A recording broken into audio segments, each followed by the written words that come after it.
রাজশাহী, পাবনা, খুলনা, বাগেরহাট, যশোর, চুয়াডাঙ্গা ও কুষ্টিয়ায় বইছে তীব্র তাপপ্রবাহ। বিপর্যস্ত জনজীবন, বেশি বিপাকে শ্রমজীবী মানুষ। হাসপাতালে চাপ বেড়েছে গরমজনিত রোগীর। নষ্ট হচ্ছে ফসল, দুশ্চিন্তায় কৃষক খামারিরা। আজ সর্বোচ্চ তাপমাত্রা খুলনা, যশোর ও চুয়াডাঙ্গায় 40.6 ডিগ্রি। প্রতিনিধিদের সহায়তায় আরও জানাচ্ছেন খুরশিদ আলম মুকুল।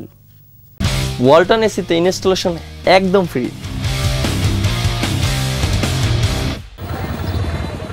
দিনের আলো ফুটতেই রাজশাহীতে সূর্যের এমন প্রখর রূপ। গরম প্রশমনের নানা চেষ্টা খেটে খাওয়া মানুষের। নগরবাসীকে তাপপ্রবাহ সম্পর্কে সচেতন করতে চলছে মাইকিং।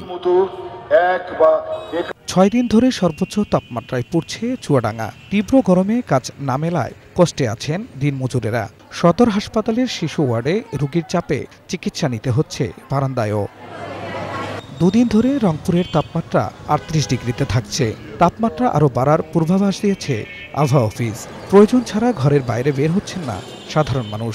গরমে প্রচণ্ড খারাপ অবস্থা, বিশেষ করে বৃদ্ধ এবং শিশুদের খুবই কষ্ট হচ্ছে। শিক্ষা প্রতিষ্ঠান বন্ধ দেওয়ার ঘটনাটা ইতিবাচক। হাঁসফাঁস অবস্থা সিরাজগঞ্জেও।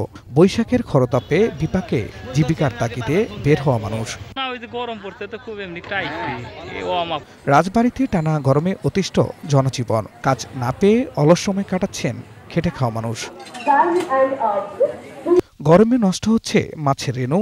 চরম বিপাকে যশোরের চাঁচড়ার মৎস্যজীবীরা। বোরো ধান ঘরে তুলতে শ্রমিক সংকটের সমস্যায় ময়মনসিংহের কৃষকেরা। গরমের খুব অসুবিধা, এই চাপের লাগিয়ে মানুষ আয় না কাজে। গরম বাতাসে মুরগির মরক রোগ বাড়ায় গাইবান্ধায় হুমকির মুখে পোল্ট্রি শিল্প। মুরগির জীবনে বাঁচতেছে না, ডিমও ছোট হয়ে গেছে। অনেক ফার্মে মুরগি মারাও যাচ্ছে নানান রোগে। কাপে ঘাড় ব্যথা হয়, ধপধপ করে পরে পরিয়ে মরে সকালবেলা 3টে মইল।